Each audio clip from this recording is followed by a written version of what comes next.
Hi, I'm Dr. Scott Hoar with Alcoa Chiropractic Center, and I wanted to invite you to the most important conversation we'll ever have about your health and your decisions. Come to the Better, Faster Results workshop here at the office so we can introduce you to ways, strategies that you can improve your health and actually improve the health of those around you. It'll make a tremendous difference. Join us.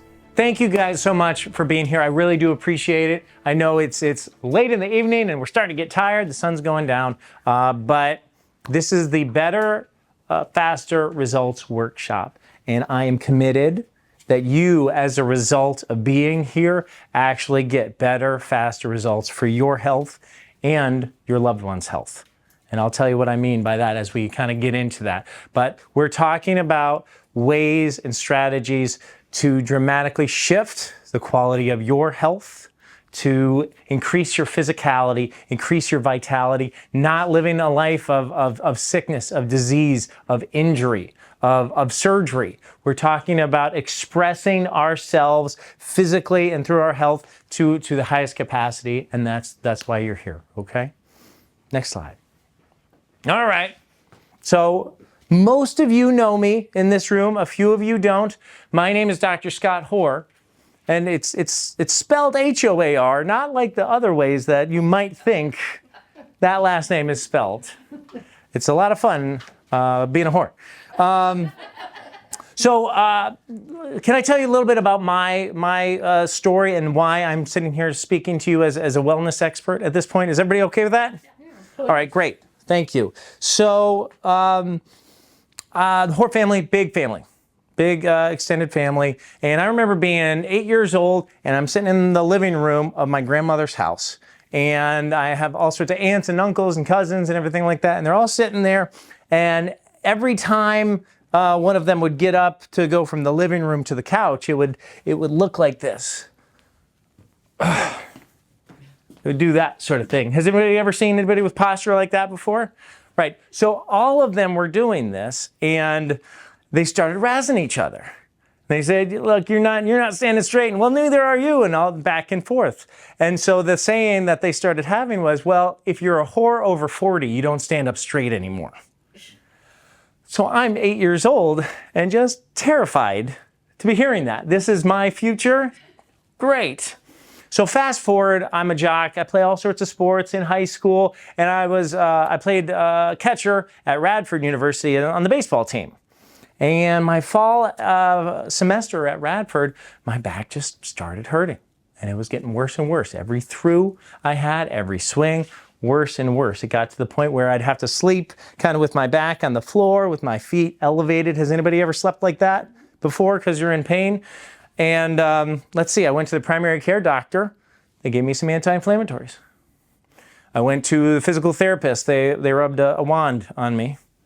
Didn't make a difference. Went to the orthopedic doctor. They said, nothing's really wrong. I think you're okay. Come back in 6 months if this persists. And these are not the answers I was really looking for. So the athletic trainer at Radford said, we have a chiropractor that comes and treats the athletes once a week. Why don't you schedule an appointment with them? And I said, sure, I'll try anything. And so I get on this chiropractor's table, and she was feeling for how my hips and my pelvis were moving. And she said it was stuck. And she laid me on my side and jumped on me, and it really, really hurt for a second. And then I stood up from the table and I realized I could move. I felt relief. I felt good. And I was just amazed by that experience. I left that office, and later that week, I changed my major from one thing to sports medicine, because I knew what I wanted to do with my life. I wanted to be that person that you come into their room and you're hurting and you're stiff and you're sore, and they lay hands on you and you leave that room feeling completely different from that. And that's what I get to do every single day here at Alcoa Chiropractic.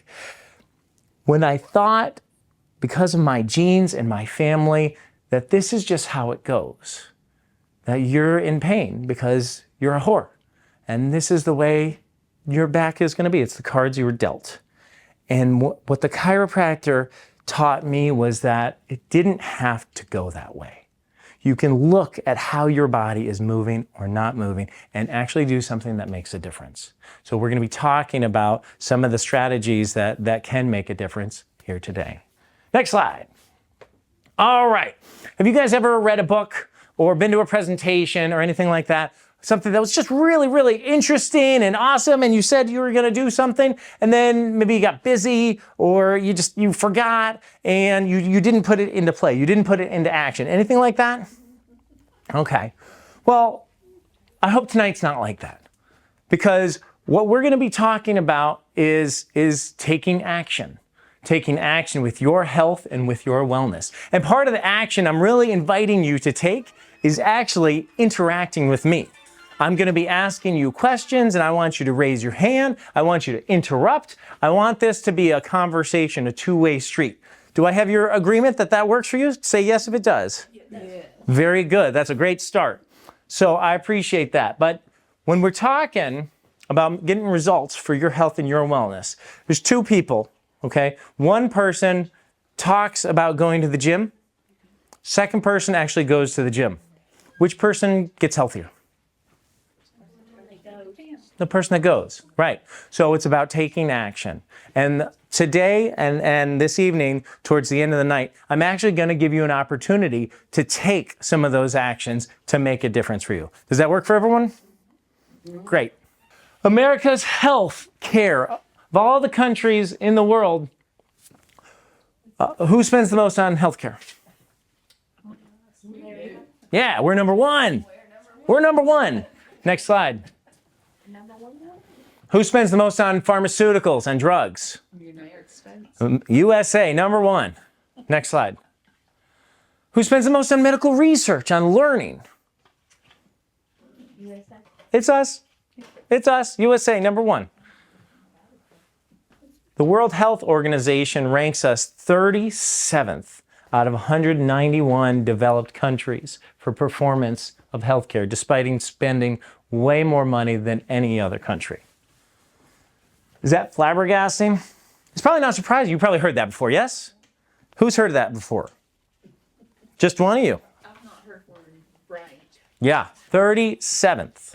Next slide. America's health care has a serious problem. What we're doing now is not working. It is not effective. 74% of Americans are overweight.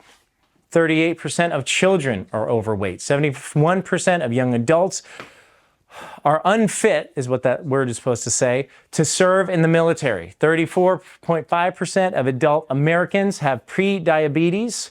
30% of teens have pre-diabetes. Cancer in young adults is up 79%. 25% of women are on antidepressants. Is that surprising?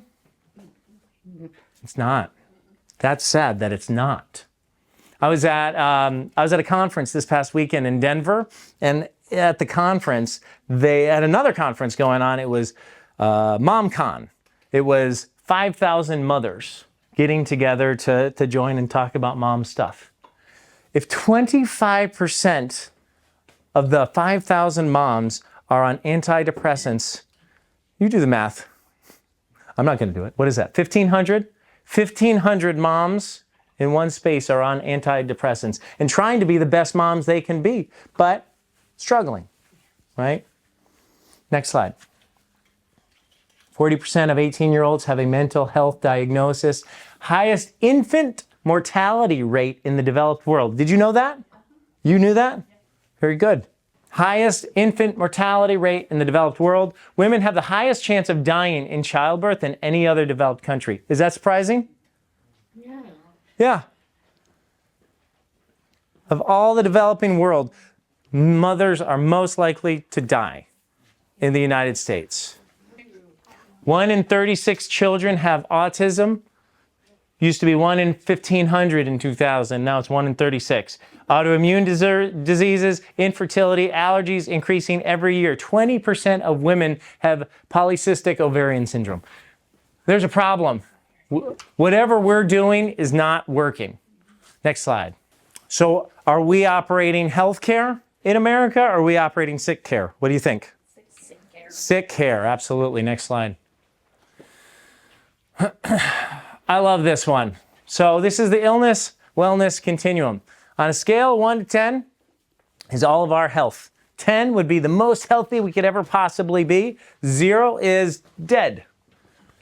Where would you think you rate on this? What number would you say? Because I'll tell you this, the existing healthcare in the United States, it's really about getting you to this point, to 0. We don't really talk for the most part about becoming more aware, becoming more educated, growing, getting stronger, getting resilient. That's not what we talk about. We talk about removing symptoms. That's the majority of the goals. Would you agree with that? Say yes if you do. Yes.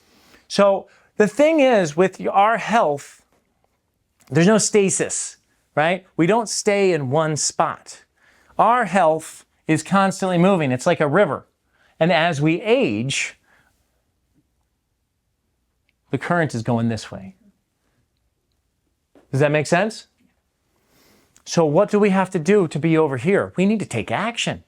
We need to do things. We need to become well.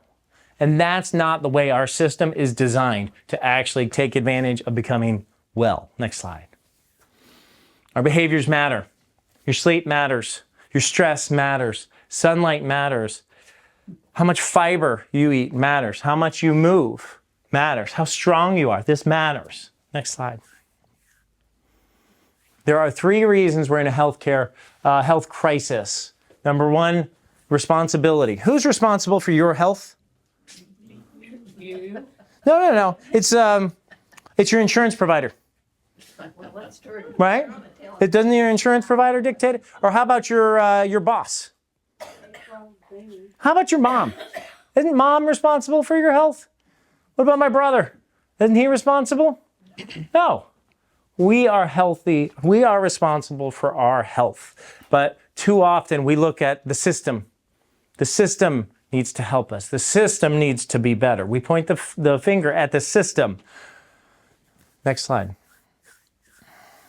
I think we have the wrong definition of health. Too often, our definition of health in this country is the absence of disease, the absence of negative symptoms. And I don't think that's what health is. What would you define health as? I'm looking for answers. A really good feeling. Feeling good. Okay. Just wanting to move and get around and no pain.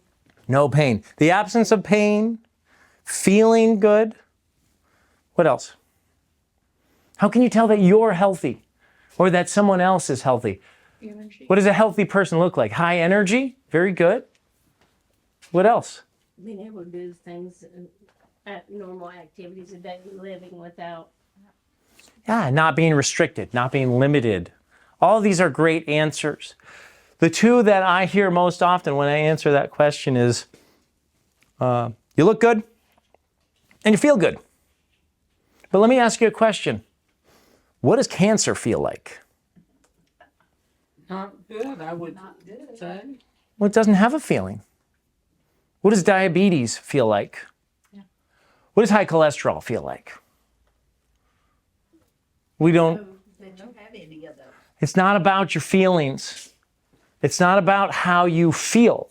It's about being able to measure and objectively tell that we are healthy, that we are well. And we're going to talk about some of the ways we can do that. Next slide. 3rd reason we're in a health crisis. I'll get to that later. Hang on. Next slide. It already does, and we're going to talk about the 12 things you need to know to be healthy today. Next slide. Number 1, healthy is normal. Do you believe that? Your average person you think is healthy? Well, average is not normal. That's a good point, Robert. Yeah, absolutely.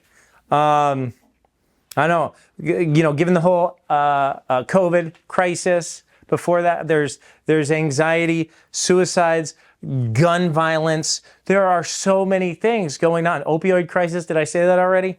there's so many things going on in our culture that's becoming the norm, that sometimes you question, is healthy normal? But I'm here to say yes. When your body is normal, your body is healthy, and vice versa. Next slide. Who's ever heard of innate intelligence? Raise your hand if you've heard of those words. Separately, I've heard of them. Separately, innate and intelligence. Yeah. Your body has a God-given intelligence. The cells, the biology, the chemistry of your body. When you get a cut on your wrist, what's going to happen? Bleeds to clean it out, Uh-huh. and then it heals. It scabs up and it heals. You are a self-healing organism. It's amazing. It's a miracle. That is your innate intelligence. Your body knows what to do. You have acids in your stomach. If you're a little kid and you eat something you shouldn't be eating, the acids in your stomach are actually going to kill most of the bacteria to keep you safe. The miracle that our bodies are, it's like you don't even know. Bones are the strongest and lightest material known to man. They haven't found a way to create things as strong and light as bone. That's amazing, is it not? Next slide. So some people think that sick and healthy is a toggle switch. I'm healthy on Monday. I got sick on a Wednesday. Well, I invite you to take the perspective that that's not really how it goes. Next slide. If you're healthy, you don't get sick. Are there exceptions to this? Of course. But most people are toggling back and forth the majority of their life between sick and not sick. Next slide. These are the immunocompromised people. People that have things wrong with them, and now they're more susceptible. They're more open to having disease, to having negative symptoms, to getting a virus, to falling down and injuring themselves, to get trauma from doing what a healthy person can do this action and be fine. The immunocompromised person does the same thing and becomes injured, becomes sick, becomes unwell, becomes exhausted from that. Next slide. Chronic conditions in patients hospitalized with COVID-19. 89.3% had at least one chronic condition. We've got hypertension, obesity, diabetes, cardiovascular disease, asthma, COPD. COVID was a great example of what's happening. It picked off the susceptible, the weak, the people that had comorbidities going on. Those were the people that ended up, for the most part, being hospitalized and dying. Are there exceptions? Yeah, there's a couple of exceptions, but for the most part, that's the big picture that COVID really exposed to us. Next slide. Metabolic syndrome. Who's heard of metabolic syndrome? Raise your hand. It's kind of a clump of diseases: high blood sugar, high blood pressure, large body weight, you're prone to strokes, type 2 diabetes, heart disease. You kind of classify these all together as metabolic disorders because your metabolism is screwed up. It's messed up. Next slide. Are we masking the real problem? That is not a commentary on, do you choose to wear a mask or do you not wear it? I don't care about that.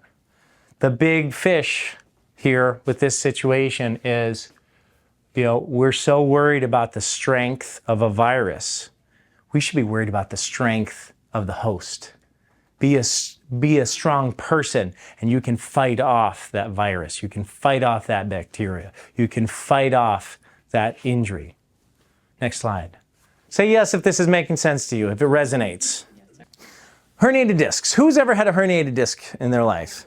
One. You have one now? Two? All right. Now, what happens typically when somebody has a herniated disc, whether you had one or not? You generally have heard of people that have had that condition, right? What happens to them? Have back pain. Back pain. Sometimes it shoots down your leg. Sometimes it shoots down your arm. It can cause lots of stuff. But yeah, back pain is one of the big ones. So they did a study. They found 98 asymptomatic patients. These are people that have no symptoms. 36% of them had normal discs at all levels. Let's invert that. So now that means 64% had bulging discs or herniated discs, right? Things we would typically call injured discs, right? 52% showed bulging disc at least one level and 27% with a disc herniation. What that's saying is just because you have a herniated disc does not mean you have pain and discomfort. Does that make sense? Did that blow your mind? Is that surprising? Say yes if that's surprising. Yeah, absolutely. How is that even possible? Explain it to me. If you have an injured disc, but you have no pain, discomfort, or limitation, how's that possible? Your body's dealing with it. Your body's dealing with it. And how could you tell that it's dealing with it? Because it's keeping the pain away. How could you tell? Because it's keeping the pain away. Sorry, we've been bad at that, Lakin. Let me ask you a question. You can give it back to her. How can you tell if it's doing poorly? Because you feel the pain. Yeah. And what leads to you feeling pain or not feeling pain is actually chemical inflammation in that area. If the discs are inflamed, it's going to be expressed as pain, stiffness, limitation. If they are not inflamed, you're going to feel fine. No. So why is it that some of us can have a herniated disc and feel fine and jump around and bend over, touch our toes and lift furniture, yet others have disc bulges and they can't get out of bed? Because they're not inflamed. There you go. There you go. Very good, Laura. Next slide. Body's smart. Do you believe that? Yes. Your body is intelligent. Your mom and dad got together 270 days later, you're here. That's amazing, right? It's a miracle. Next slide. Oh, I love this one. All right. Caden, you want to be my example? Sure. Now, how about Lakin? Oh, You come on up to the front. Oh, here. We'll stand, just so you know for video, we'll stand right here. Perfect. Is that, okay. All right. So what I'm going to do here in a second is I'm going to push you. Okay. Okay. My recommendation is that you don't fall down. Okay. Okay. All right. Push you back. No, you can't. I'm the speaker. You can't push me. All right. So let's talk about what just happened. I pushed him, and then he didn't fall. He absorbed some of the forces. I'm sure you saw he kind of bent over there, and then he corrected it, and all is well. And that's health. Give him a round of applause. That's what health looks like. Now stand on one leg. Oh. If I can. So the same force, the same insult I put into him, he no longer had balance to his tissues. So he lost his center of gravity. And when people lose their center of gravity, what happens? I fall down. You fall, you break bones, you get overuse injuries. The same thing that happens when you're balanced doesn't cause pain or injury. You're imbalanced and suddenly you're developing itises, right? Bursitis or tendinitis, all these tendinosis, all these sorts of things. So it's not just when you're standing in one leg though. It's when you have balance to your body. It's when you have balance with your weight. It's when you have balance with your hormones. You have balance with your allergies. When we have balance, we are resilient and we are healthy and we can fight things off. Thank you, Lakin. Give him a round of applause. Next slide, Amy. The master system. Do you know what the master system is? Of your body. Right. Yeah-ish. Nervous system. Nervous system. Next slide. The nervous system. That's your brain. That's the spinal cord. And then that's the nerves that go. Do you know the nervous system controls literally every single cell in your body? It's the main communication. When you're going to cough and you decide, I'm going to put my fist in front of my mouth, it was the nervous system that created that. An impulse went from her brain through her nerves to her arm to be able to put it in front of her mouth. It's the nervous system that's really in control of everything. Next slide. So if you want a crash course I spent multiple hundreds of thousands of dollars on chiropractic school. I'm going to give you the gist of it, okay? You ready? You like that? No laugh or anything, huh? Safety pin. Here's your brain. Sends a message down to a tissue, and that tissue goes back to the brain. And it's constantly cycling. And that's when you have health. That's when you have balance. That's when you have resilience. Next slide. Suit of armor. Next slide. Your nervous system has a suit of armor. It's called the spinal column, and it's called your skull. It's actually what protects you and keeps these sensitive and particularly important tissues in our body safe and protected. Next slide. Oh yeah, here's a cool cross section of it. We've got the vertebrae in the back, the body of the vertebrae here. Here's what the spinal cord looks like, and the nerve roots coming out from there to go control all the tissues of your body. Next slide. Ah, isn't life stressful? Who got stressed out today at some point? Yeah? Shirley, you didn't get stressed out? Today was a calm day. Good for you. Life is stressful. Next slide. You know, there's trauma, right? Car accidents, macro trauma, right? But there's micro trauma, right? Micro trauma could be walking around with a knee that doesn't have stability, or sitting in a posture that's not helping you for too long, or squinting at a computer or a TV leading to odd postural behaviors. There's micro trauma in our lives all day long. Toxins, the sugars we're eating, the cigarettes that you're always smoking, Laura. Not anymore. Not anymore. Good. We'll quit that. Right? There's the glue on under the carpets. There's all these toxins throughout our life that we're dealing with. We live next door to a metal plant. There's got to be some toxins involved with that, right? Thoughts, your emotions, your stresses between the ears. Who gets stressed out from family members? I know I do. I love my family members. I'm not saying anything bad about it, but they stress me out. Is that the case with you? Next slide. All right, subluxation. Who's heard of the word subluxation? Subluxation, okay, it's a chiropractic word. Subluxation means an area where you have less than adequate balance, less than adequate control. When your safety pin is complete, we have health. When it is incomplete, that's when it opens the door to disease. That's what a chiropractor calls subluxation. Next slide, Amy. Your knee has about 1 million nerve endings in it.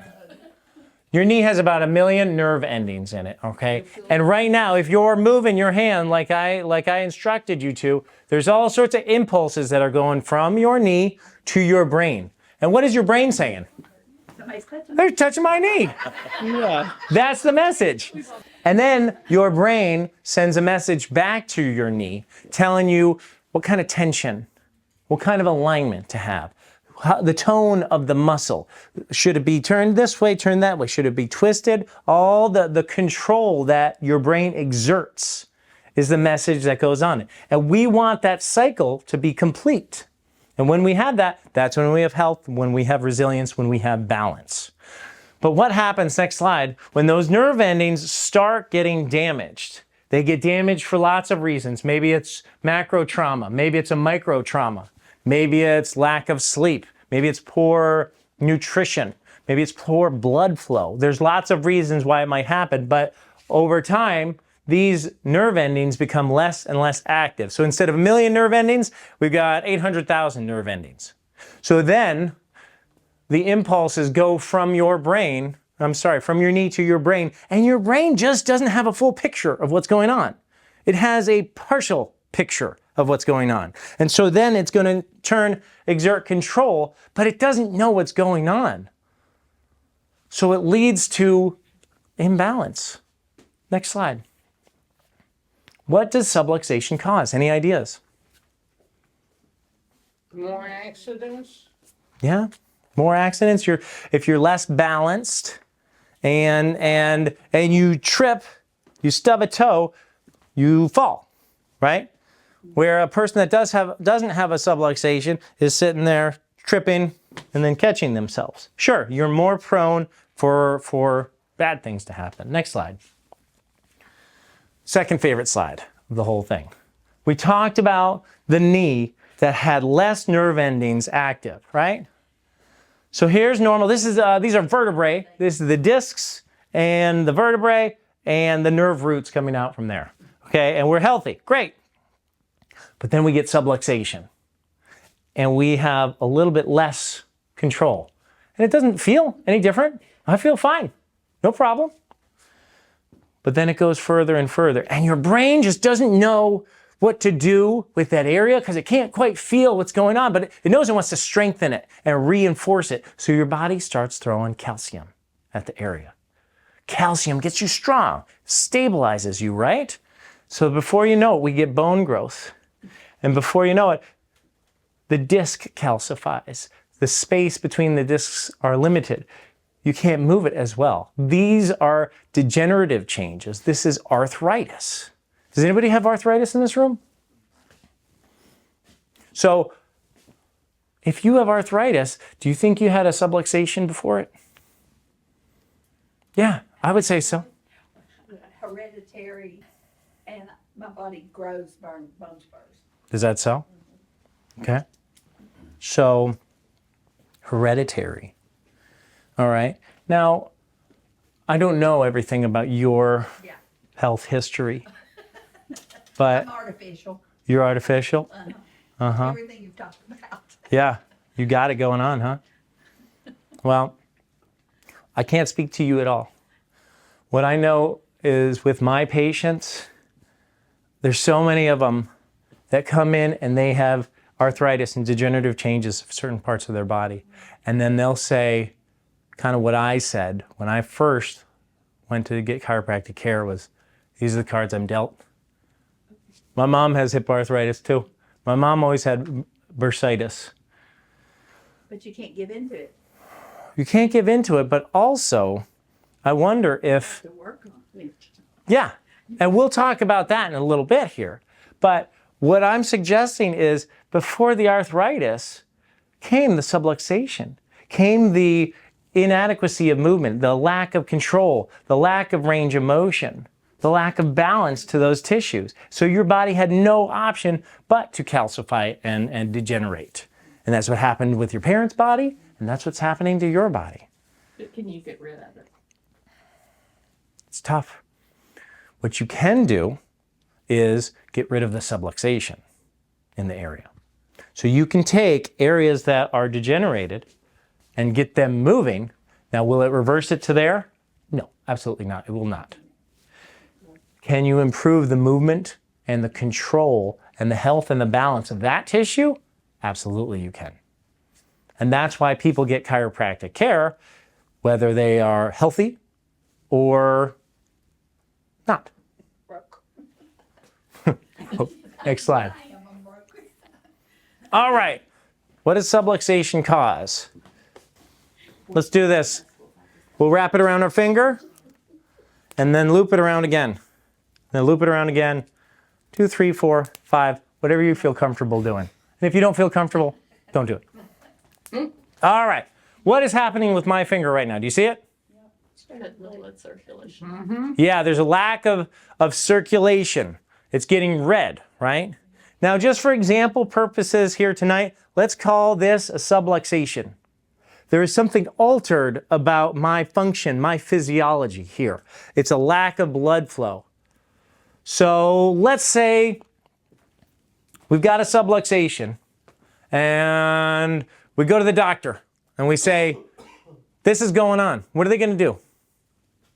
What's your primary care physician, your well-meaning, awesome human being, going to do for you? Prescribe medication. 3 symptoms. Let's get some ibuprofen, right? Those are anti-inflammatory. That should help it. If that doesn't work, come back in 2 weeks. Okay, you come back in 2 weeks. What are you going to do now? What are they going to give you? More on Your slides fingers than fell on off. prescription. You're jumping the gun there. Okay. What's next? Prescription. Yeah, let's get some muscle relaxers, right? Let's do a difference like that. Then what's the muscle relaxers? That didn't work. It's 4 weeks now. What are we doing now? What's the next step? MRI. Higher dose. Maybe some imaging, sure. Higher dose, more powerful anti-inflammatories. Now it's time for gabapentin, I think. Right? What's next? What's after that? Surgery? No, there's a couple steps before that. When it comes to the opioids. Let's do a Toradol shot. Let's do stronger and stronger medications. Gosh, that's not working either. Let's do hydrocodone. Opioids. That didn't work either. We've got an addiction now to our hydrocodone. Surgery, let's cut it off. Right? This is a little bit of a ridiculous example, but is it true? Yeah, it's true. This is what you see. And these doctors that are, like I said, well-meaning, lovely healers, they want to do something for you. And this didn't work. So the next tool in their box is this, and then this, and then this. And that's how we get into this situation. Next slide. The subluxation causes imbalance of our posture of our body, and it can also open the door to altered function, altered neurological control of your lungs, of your GI system, headaches, asthma. There's lots of different impacts. Was the subluxation the singular cause? Who's to say? But we can impact the organs, the function of our body through these subluxations or correcting the subluxations. Next slide. What causes subluxation? What you eat? Sure. Eating poor things, we call that toxins, right? If it's not full of nutrients, it's not serving your body, it's taking away. Absolutely. What you eat, what else? All injuries. Trauma, macro trauma. How about micro trauma? Walking around with a spine that doesn't have stability and balance. Yeah, there's a combination. Lots of things cause subluxation. Lots of things cause you to have inadequate, altered control of your body. Stresses, toxins, and traumas, like we talked about earlier. Next slide. Tech neck. Who recognizes that? Uh-huh. Lakin raised his hand. Yeah, we see that. We're in a chiropractic office. You sit there. These are hot seats in the hallway as people wait to get their treatments, and you sit there and watch people, and there's it hurts my soul. Next slide. How would you know if you had subluxation? Surely. Well, your body would hurt somewhat until it got to an extension where you'd really have to listen to it. What if it didn't hurt? Then I think I'm healthy. Right. I try to think positive. Good. Optimism serves us until it doesn't. I know. Next slide. Would you call that healthy movement? No. I think most of us would. If you're at East Tennessee Medical Group and you bend over and touch your toes, would they say, whoa, whoa, we got to deal with something here? Would they? Yes or no? No. What you want to see are the hips shifting back and somebody comfortably, easily touching their toes. And that's when they have proper control, proper balance of their body. This, I don't know where the subluxation is. It could be in the hips, could be in the spine. It would take a further examination. When you come into our office, we do range of motion testing, you do digital x-rays, you do orthopedic, you do palpation where we're feeling the tissue, what's going right with it, what's going wrong with it, where is it loose, where is it stiff and tight. But you do an examination to discover where is the subluxation, because that is not normal. Vicky. Does your feet have to be together when you're trying to touch your toes? Do you think it makes a difference for her? Well, I can touch the floor if my feet are apart, you know. But that's because I'm quite wide. And I can touch the floor, but, you know, For a I perfectly can't just touch my toes, you know, with my feet together. For a perfectly healthy body, you're going to be able to bend over and touch your toes, whether your feet are apart or your feet are together. Okay. Next slide.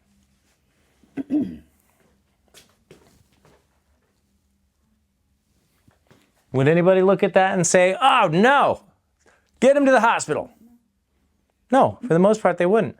This is subluxation. This is a limitation in her extension range of motion that impacts other parts of your body. For people that don't have proper extension of their neck, when you look at the horizon, when you look up at a TV, when you look at the traffic light, if your neck can't do it, guess what you're going to do? You're going to add motion to other parts of your body, the compensatory nature of your body. If you can't get it from the right place, you're going to get it from the wrong place. Next slide. What do you see is off about how he's reaching for his back? It's more than I can do. Well, kudos to him for that. Yes.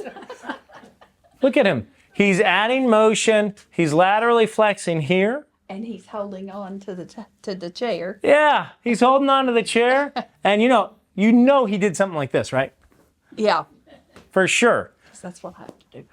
His thoracic spine and his shoulder doesn't have the right range of motion, doesn't have the right movement and balance with how he moves. What do you think the impact of his lack of shoulder movement is on his neck? On his mid-back? What do you think it is on his hips and lower back? There's an impact. Next slide. So the living body, it's a self-healing, self-regulating organism. The nervous system is the master system. If you interfere with the nervous system through imbalance, through lack of control, through subluxation, then that can lead to disease, lack of optimum health, leads to pain, degenerative conditions, leads to death. Next slide.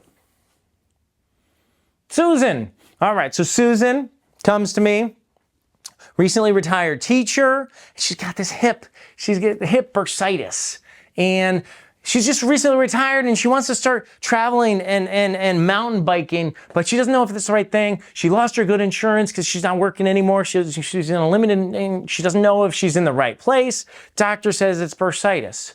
She came in, we did an examination. We found a non-insurance discount plan that we have a lot of our patients to go on, and found out we have subluxation in her hip that is causing an impingement in the hip, as well as subluxation in the lower back.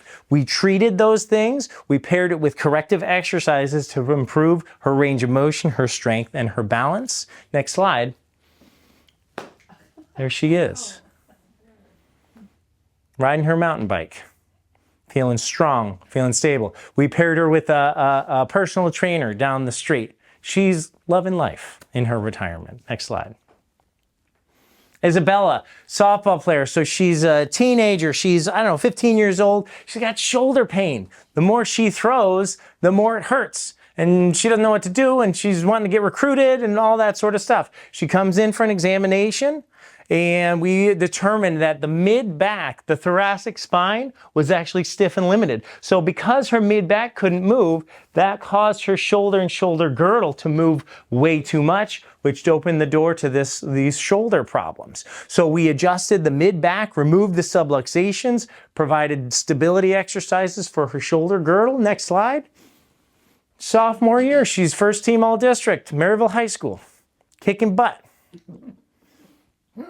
Her and her whole family are now coming in to see us. Dad loved it. Now mom got it. Turns out sister's got scoliosis. They're all under care here. Next slide. Desiree tried it all. Dieting. She's overweight. She's tried exercising. She's tried the Miami diet, the restriction diet, this, that, and the other thing. Nothing's working. She went under our weight loss program here. That's led by our nurse practitioner, Misty Ford. 98 pounds down. Next slide. This is one pant leg. You see that? She's in one pant leg now. Cholesterol went down from 204 to 164. She was under the care of Misty, the nurse practitioner, and Thomas, our medical assistant that helps to run our weight loss program. Next slide. Paul Grady. Paul Grady's been coming to this clinic longer than I've been a part of this clinic, but I see him on a regular basis. He's got chronic neck, shoulder pains, and then whatever other things tend to pop up in his life. As a police officer, very physical life. Paul then realized, gosh, his wife was having trouble with migraines, so sent her in here and chronic neck pain. Then they sent in their first kid. Then they sent in their second kid. And then their kids, got engaged. So then the significant others are now sent in. Because what happens when you understand this approach, when you understand subluxation and correcting subluxation and improving posture, improving balance of your body, you need to spread it. You share it with the people you care about. You share it with the people you love because nobody else is talking about it.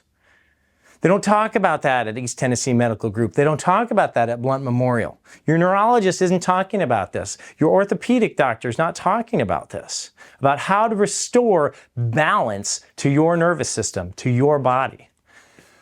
Next slide. What did all these people have in common? They're action takers. They came in, they scheduled an appointment, they got evaluated, we figured out what was going on with their body, with their movement, and then they kept up with their appointments, with the exercises, with the things we asked them to do. Next slide. For our patients, we recommend 3 things. We call it the 3-legged stool. Adjustments in rhythm, okay? Patty, did you brush your teeth this morning? Yep, That's great. Didn't you do that yesterday? I did. Oh, why did you do it again? Are you going to brush it again tomorrow? Tonight. Good. Aren't you done though? How many, you got to keep doing this. When is your mouth going to finally get clean? Never. Knowing Patty, that mouth is never clean. I'm kidding. It's never done. We're never done trying to take action to increase balance of our body because stresses, emotions, micro traumas, they're constantly sending our bodies out of whack. You need to continually take action. You need a rhythm to your appointments. Some people's rhythm looks like this. Some people's rhythm looks like that. What matters is that there's rhythm to it. Corrective exercises. You need stability and balance in your life. And so many of my patients, they talk about, well, I'm active. I was on my feet all day. I did this outside. I did gardening all day. Well, I'm not asking you to burn calories. I'm asking you to do specific exercises that actually improve your balance and your control and your strength and your flexibility. And sometimes those are very individualized, very specific exercises. Then last, break your bad habits. Start sleeping. Get your stress levels down. Learn how to breathe better. Start exercising. Improve our habits because our habits matter. Next slide. The chiropractic adjustment. Does anybody in here not receive a chiropractic adjustment? A bunch of pros in here. Great. A chiropractic adjustment is a tremendous stimulation to your nervous system, to your brain, to your spinal cord, to the nerves that control them. And what it does is it stimulates them so much that it causes inhibition. It's basically a reset button. You take this area, you're welcome, Vicky, have a great night. You take an area that has imbalance, a lack of control, you press reset, that gives you the opportunity to reestablish better balance, better control. Then you pair it with the corrective exercises, and voila, we start making improvements. Next slide. Spinal decompression. Next slide. Oh, no, stay here. Spinal decompression is for the discs of your spine. When they're injured, when they're not doing their job, we actually strap you into the table and we attach a cord to it that decompresses it. You take these compressed discs and you start opening them up. That allows for better blood flow of the disc, better blood flow of the vertebrae. People that don't get great results with lots of other things will respond great to decompression. Helps especially when people have pinched nerves shooting down their leg, shooting down their arm, or just has chronic chronic degeneration of their spinal column. When you pair spinal decompression with the chiropractic, it's very powerful. Lots of our patients love that treatment. Next slide. Trigger point injections. Misty Ford, our nurse practitioner, when you have a subluxation that is causing a muscle to just not let go ever, and you get all the massages in the world, and then you try to stretch it and you try to relax it, and it just doesn't make a difference, Misty can actually do an injection that will cause the relaxation of that area. Because one of the things about this practice that is unique is we love the holistic approach. And it's great to have modern medicine too, isn't it? I know when my wife gave birth to my firstborn girl, we had a birth plan. Does anybody do this? You have a birth plan leading into it where you're going to do the breathing and you're going to do the bathtub and you're going to do the stretching and we're going to do this. We took all these classes and we had this very specific plan. And then you know what? The baby's not coming. And then the blood pressure's going up, and it's great to have modern medicine to help deliver our beautiful, healthy, safe little girl that without modern medical intervention, God knows what would have happened. So taking the holistic approach and being able to pair it with Misty Ford, she's our nurse practitioner. She does have medical approaches, medical interventions that really pair nicely with our approach. Trigger point injections is one of them. Next slide. Weight loss, that's another one in that category. People have lost so much weight and have restored lots of balance to their body weight, which makes a difference for lots of other parts of their body. You mind sharing, Amy, how much weight you've lost? I've lost 65 pounds. Lost 65 pounds on our program, yes? Yes. Very good. Yes. Give her a round of applause. Thank you. And I've tried everything, and this is the first thing that gave me what I needed to get my goals met. Next slide. Part of what we do is we do have medicines like semaglutide, trizipatide, and megaburn to assist in the weight loss, but it's not just the medicines. You have to pair the medicines with changes in your lifestyle, changes in your exercise, changes in your sleep. Amy, are we working on that with you? Yes. Absolutely. Yes. Because the medication alone, that's not going to do it. It's behavior change, it's life change that makes a difference. Next slide. Did you know, Laura, that if you have allergies flare up in your body, it can cause systemic inflammation that can irritate your lower back, it can irritate your shoulder, it can irritate your neck, just from the allergies. I've had allergies that make me feel extremely ill. Yeah. Yeah. I don't doubt it. It makes a big difference for your systemic health. Next slide. Class 4 laser therapy. Laser therapy is unbelievable. It increases the blood flow, the energy production, gets good positive blood flow in the area, gets rid of inflammatory blood. I don't care what injury we're talking about, neck pain, broken toes, wrist pain, carpal tunnel. The class 4 laser is really, really powerful. And I tell you what, anytime I injure myself, the next morning I'm at the clinic, you bet your butt I'm lasering whatever it is. There's also a condition called peripheral neuropathy. Has anybody heard of peripheral neuropathy? Yes, yes. Great. Peripheral neuropathy is when you have decreased sensation and pain. Normally, if it's of the feet, it could be of other areas too, but normally it's the feet. And gosh, there's just not great medical intervention for peripheral neuropathy. People are trying neuromodulators and medications that help you not feel yourself very well. And as a result, people get relief of pain, but it doesn't actually change the condition. The class 4 laser actually stimulates the nerve endings of the feet, gets more blood flow, heals them up, and improves the sensation, decreases the pain. Lots of times it keeps people up at night because the foot pain on the covers and stuff like that. Gets to the point where people can't feel the brake pedal on their cars. So this is an amazing treatment that really makes a difference for people. Next slide.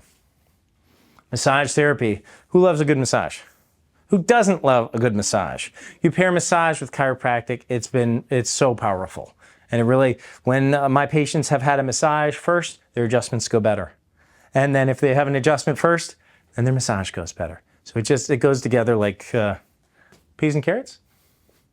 That's the thing, right? Next slide. Platelet-rich protein, PRP injections. Anybody heard of this? So I have a, as a catcher, right? The cartilage in my knee, it's called the meniscus. Lots of injuries to my knee, okay? And for the most part, it does fine. About 3 months ago, just poofed up out of nowhere. I don't even know what I did, but it was swollen. It was swollen for a number of weeks, and just nothing I was doing made a difference. I saw Misty Ford, our nurse practitioner. She took some of my blood. She put it in a centrifuge, so it spins it out. It separates the content, and then she grabbed the plasma, the platelet-rich plasma, because the platelets in our blood have growth factors in them. So she takes that, re-injects it into my injured knee. 48 hours later, feeling good. The swelling's gone, the pain is gone. I'm back to lifting weights, playing hockey, all that sort of stuff. Not limited at all. So this is a perfect example of taking the innate healing of our body and kind of getting that supercharged aspect of it and then re-injecting it into an injured site. Talk about merging holistic care with modern medicine. Love PRP. Next slide. Hyaluronic knee injections. People that are considering knee replacements. The bone-on-bone thing you always hear about. Hyaluronic acid injections that Missy, our nurse practitioner, performs actually improves decreases the friction in that area. Lots of people can get great relief and push off or eliminate the need for knee replacements with hyaluronic acid injections. Next slide. Hormone balance. We balance to see how your hormones are doing. When your hormones aren't doing great, it makes a tremendous difference in your life, right? When you are actually balanced, it makes a difference. Caden, do you mind us sharing anything about you? Yeah. I didn't ask for his permission before this. I don't care. Sorry about that.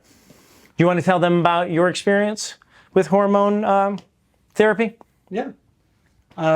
So I went to see Misty. I went through like a 6-month period where I just really wasn't feeling good. I had no energy during the day. I'd come to work. I was extremely exhausted and could barely keep my eyes open. I get home to go to bed and I could not go to sleep. And I was up till 2 or 3 in the morning. And it was awful. And I also lost a ton of muscle mass and had a lot of weakness in my shoulders. I couldn't lift as much weight as I used to be able to, just a bunch of different things. So then we did blood testing and we discovered an inadequacy in Low testosterone. testosterone. So my hormones were not balanced, which caused all of that. So then we started testosterone therapy. And how long before you noticed a difference? And what difference did you make? Did you notice? After the first month, I noticed my energy levels were much higher. I just felt more normal. I could actually go to sleep by 9 or 10 instead of being up till 2. And I'd wake up and I'd actually feel rested. I'd come to work. I also noticed that my mood was a lot better, which I didn't realize could be a factor until after I started seeing Misty. And I noticed that I felt better. I wasn't my tone got better. I just was being nicer and I felt happier. Less of a jerk. Yeah, I mean, really, because there were times I just get so frustrated and I just shut down and I was just moody and angry and did my best to hide it. But I didn't even realize that was happening until I actually felt good again. And I was like, oh, yeah. And I was reflecting on the way that I was acting before. Both his cholesterol and his triglycerides were higher than the appropriate range. And once he restored balance to his testosterone, what happened to your cholesterol and to your triglycerides? It dropped. They dropped. My vitamin D went up. It wasn't low anymore. Yeah. Lots of things were corrected once he was able to get that therapy. Yay. Next slide. IV therapies. We've started introducing IV therapies because they find when you take medicines orally, you lose a good percentage of it. If you get IV therapy directly into your bloodstream, it's just more powerful. And we have all sorts of fun cocktails that have nutrients, vitamins, minerals. Then you combine them and it's powerful. It raises your energy levels. NAD has been a game changer for several of our patients, really increases their energy levels. Lots of fun stuff with the IV therapies. Next slide. So is arthritis at 60 normal? It's pretty common for almost everybody you know to to have arthritis at 60 and at 70. But after tonight, after hearing what you've heard, if you have balance, if you are subluxation free in your body, if the control is balanced of your body, of your nervous system, there's no reason to have degenerative changes. Your body is meant to move. Your body is meant to do stuff. Next slide. 3 reasons we're in a healthcare crisis. We talked about personal responsibility. We talked about the wrong definition of health being just about how you feel versus actually being able to measure what's going on. Number 3, next slide, procrastination. We're not taking the action. We'll get to it. We'll get to it. I'm busy right now. So we don't take the action. We don't start the behaviors that are really going to make a difference. And what we've talked about here tonight is lots of actions that you can take that actually would make a difference for you. But it's not just about you. It's your loved ones. It's your spouses. It's your friends. It's your coworkers that aren't sitting here right now. And they're not going to hear it from their podiatrist. They're not going to hear it from their dentist. They're not going to hear it from their primary care of what we can do to restore balance to our body, to really improve the health, the quality of our lives. Next slide. That current, its natural course is to go this way. We need to intentionally take actions to get it headed in this direction. Next slide. This patient is a doozy. Now, when we look at x-rays, we want nice square vertebrae, nice spaces in between the disc. And you see the back right here, this part? We call this part George's line. And George's line, you want to have continuity with the segment above and below it. What do you see right here? That's not continuity, is it? That's a shift here. And you see hardening, that's calcification right here and here.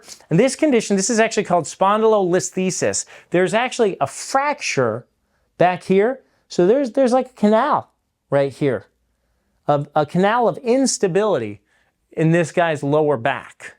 He had all sorts of problems where he was pain shooting down the leg of this leg and then the other leg because he had multiple discs that were injured. Tried all sorts of stuff to get relief.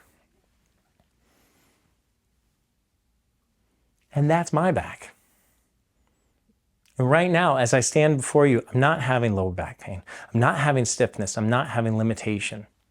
I lift weights. I play ice hockey. You can have imperfect tissues underneath. But if your body has health, if your body has balance, you can stabilize a previously injured area so that it is no longer leaving you exposed to negative outcomes. People talk about chiropractic, well, it's not emergency medicine. This isn't life or death, right? Mainly back pain, right?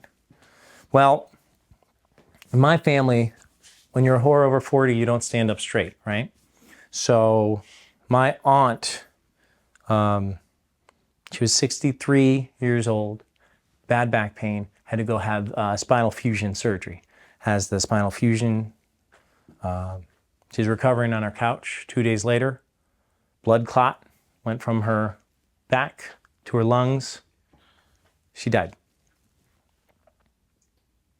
2 years later, my uncle starts having debilitating back pain, shooting down his leg. He's starting to have weakness and atrophy of his leg. But darn it, he's not going to go get that surgery that his neurosurgeon recommended. He saw what it did to his sister. So what does he just start doing? He starts drinking. He starts self-medicating. Flipped his life upside down. Ends up in rehab. Ruining things for himself, ruining things for his wife, his daughters. Because we're fragile. As much as we don't want to admit it, we are fragile people, and when we don't have our health, we will turn to things that we shouldn't be turning to. So, take action. Restore balance. Tell the people in your life how to restore balance to their bodies. Next slide. You ever been to a talk where you heard something great, then you got busy and you didn't do anything? Tonight's not going to be like that, right? Say yes if you're with me. Robert? All right. With the 12 steps to be healthy, I went through the first 10. I didn't tell you 11 and 12. 11 and 12 is that we are on a mission here at Alcoa Chiropractic. We are committed that this community gets transformed with their health, with their balance, that they have access to not be another one of those statistics that we saw earlier. We've got a lot of work to do, and we need your help. We need you to tell the people in your life about what's here and what is available to them, because we can't get the message out there. But what I want you to do is, if you saw any of the therapies or services that we have available to you that you are currently not taking advantage of, that you feel like could make a difference, if it resonated with you, what I want you to do is go with Caden or Amy or Mackenzie right over here and schedule an appointment. Schedule a consultation. Get yourself checked. Figure out if you have balance in your tissues, because what we talked about earlier is just letting how you feel determine what actions you take. It's inadequate. It leads to these bad statistics of the health in our country, and we don't want to be another statistic, right? Right. Thank you, Laura. All right, y'all. Thank you so much for coming. Feel free to schedule a consultation for one of those other services, and just have a great night.